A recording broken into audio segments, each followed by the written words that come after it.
Elon Musk has made a $97.4 billion bid to take control of OpenAI, the company behind ChatGPT. He co-founded OpenAI in 2015 as a nonprofit focused on ethical AI, but left the company and later launched his own AI startup, xAI, in 2023. Since then, he has been one of OpenAI's most vocal critics, arguing that its shift to a for-profit model goes against its original mission. In 2024, he even sued OpenAI and CEO Sam Altman, claiming they prioritized financial interests over their founding principles.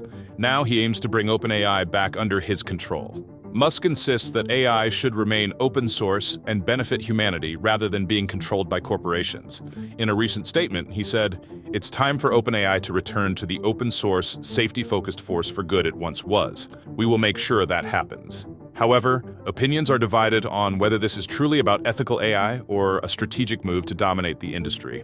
OpenAI CEO Sam Altman wasted no time in responding. In a sharp tweet, he wrote, "No thank you, but we will buy Twitter for $9.74 billion if you want." The response, referencing Musk's controversial Twitter acquisition, made it clear that OpenAI has no intention of selling. However, rejecting such a massive offer raises important questions.